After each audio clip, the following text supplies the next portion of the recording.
Twongeye kubasuhuza abakunzi b'Ikirura TV1 badukurikiranira hafi uko bwije nuko bukeye.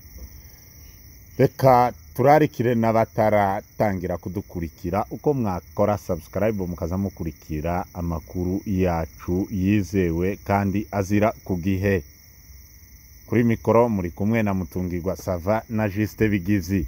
Uyu munsi turi kuwa gatatu itariki 7 z'ukwezi kwa gatanu umwaka no wa 2025. Ngingo zigenzi z'amakuru tugiye guheraho turavuga mu misozi miremire ya Minembwe muri Sud Kivu ndetse no muri Noro. Reka inkuru zacu tuzihere mu misozi miremire ya Minembwe aho hazindutse hagabwaho ibitero ku baturage birwanaho n'ihuriro ry'ingabo za FARDC na Wazalendo na FDLR bakigaba kuri abaturage ba Minembwe. Ico gitero bakaba bakigavye mu gitondo ca karekare mu masizeri ariko baza gusanga twirwaneho n'intare za Sarambwe bari maso baza gukubita umujinga bamukubise cyane ndetse bivugwa ko bahatakarije n'iviyongozi. Tubibutse ko iyo mirwano yabaye itafashe n'ikintu c'amasaha 2. Baje kubakubitayo babasubiza, tubibutse kuko ari kibira. Baje baturuka za Nyamabuguma barakubitwa basubirayo nabi bumva batabona.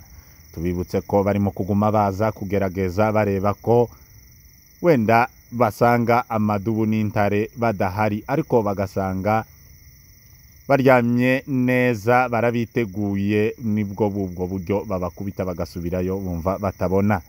Hanyuma rero reka nubundi inkuru zacu tuzikomereze muri Minembwe mw'irembo rya Mikenke aho bwije ari amahoro nubwo umwanzi nawe atari kure.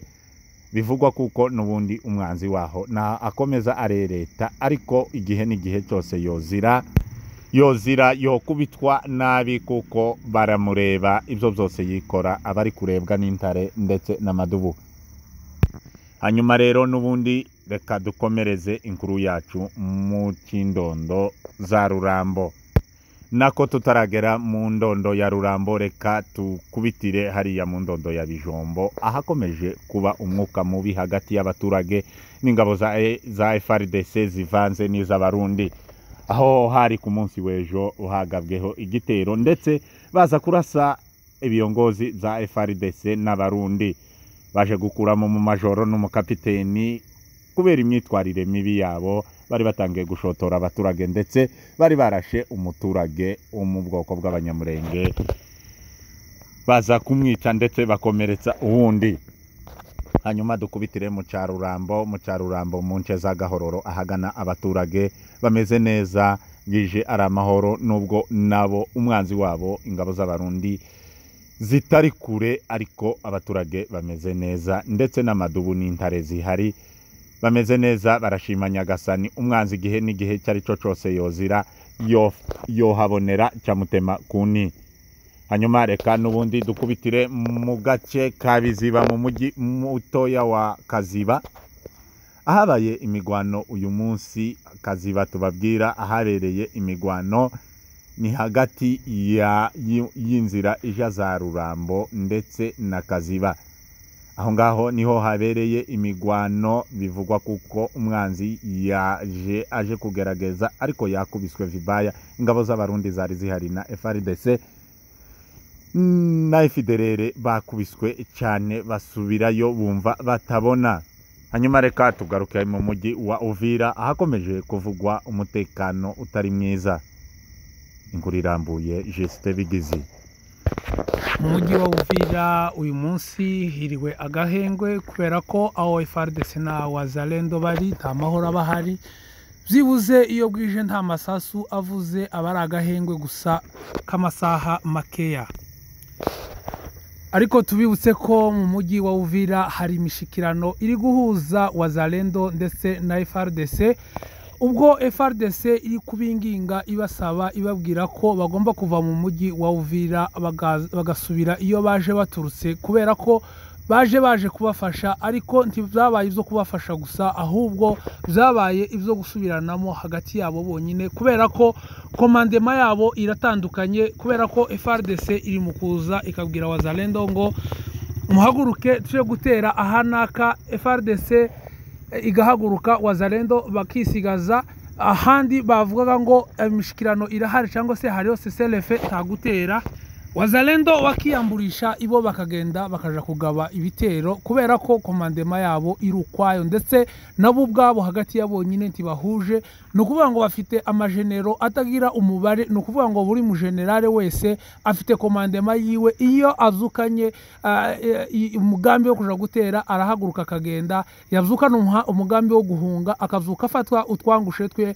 akarongora akerekeza iyo yaje aturuka tubibutse ko iyo mishikirano barimo ko baringinga FARDC ko baringinga Wazalendo ngo isubire mu myobo yabo cyangwa se mu mashamba bahozemo ariyo baje gukorera ubwo bujura bwabo ariko nyamboneka ngo bave mu mujyi wa Uvira kuko bamaze kuwuteza akajagare kenshi aho abaturage batagisinzira haba no kumanywa abaturage bagabura uko baja mu byabo batagikora abaturage ntibacuruza abaturage ntibakija mu masoko ntawe ugitwara telefone mu ntoki ntawe ukigira urufaranga mu mufuka aho Wazalendo zikubona uturutse mu nzu gusa bagahita batangira kugusaka ntahuraja tubibutse ko ako kajagare kabo FARDC nabo bamaze kukarambirwa nubwo baje basankaho baje gufatikanya umugambi umwe wo kwirukana abahetse isezerano ariko bamaze kubona ko bimaze kubananira ndetse aho bamaze no kunanirirwa no kuvuga ngo nabo ubwabo bamaze gutangira gusubiranamwo aho bamaze gutakaza abasirikare benshi n'ibiyongozi byinshi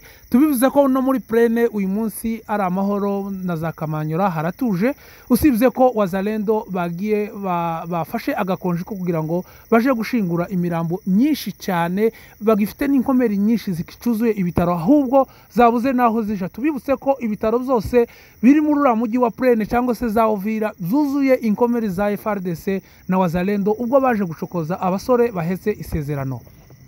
Hanyuma rero reka inkuru yacu tukiri mu kiyaya cya Plene bivugwa ko iriya ntambara yari iherutse kuba Wazalendo bari bagavye ku Madubu na M23 igitero bari baherutse kugaba hariya muri Gatogota bivugwa kuko barashe abayobozi ba Wazalendo ndetse uwiyita Generale Makanaki bivugwa kuko ubungubu ari mu bitaro ahaye yivuza ndetse n'ibindi biyongozi zabo tutabashije kumenya amazina ariko byavuzwe ko bikomerekeje. Hanyuma rero nubundi reka dukomereze inkuru zacu za Nyangezi na za Bukavu aho hari amahoro n'umutekano iterambere ndetse tubibutse ko mu mujyi wa Bukavu aho ingabo za AFC zikomeje gukora igikorwa cya sensibilisation basensibiliza abaturage kwitabira kuyoboka ndetse no kwinjira igisirikare abaturage barabyishimiye ku bwinshi kuko kiriya ni igisirikare cyujuje amakondisiyo ariyo yose. Hanyuma reka dukubitire mu mujyi wa Goma inkuru irambuye Justin Bigizi.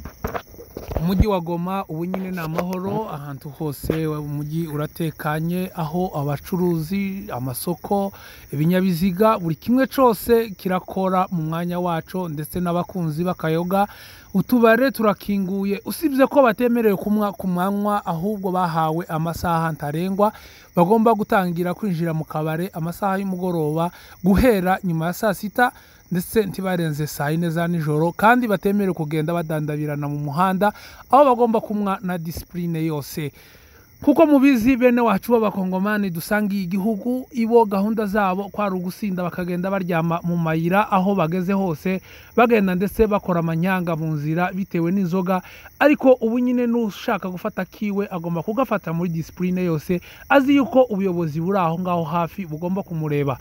Tubibutse ko nubwo hakomeje kugaragara nk'umutekano mukeya w'amasasu agenda yumvikana hirya no hino mu mujyi wa Goma tubibutse ko ubu nyine inzego z'umutekano zihagaze kandi zijyamiye amajanja kugira ngo cyagire undi muturage uwo ari we wese ushobora kugira impanuka azitewe n'abo bambari ba FARDC kugira ngo bababere maso. Ubu nyine abasore barahagaze cyane mu mujyi wose wa Goma ko barawutambagira amanywa nijoro kugira ngo bacungire abaturage umutekano ndetse n'ibyabo. Tubibutse ko mu nkengero z'umujyi wa Walikale iyo hirya hari intambara kandi tubibutse ko n'abasore basatirira umujyi wa Kisangani. Tubibutse ko Kisangani ariyo yaduhekuye twebwe nko mu bwoko bw'abanyamurenge. Murabizi mwese yuko umujyi wa Kisangani ubu nyine uwo wawugezamo, umunyamurenge wose wawugeramo, muzi ko ntaco yobura iyo adashobora kubura ico gukora, kuko ico gukora kirahari, kuko umwanzi wahekuye umunyamurenge arajyamye hariya muri Kisangani.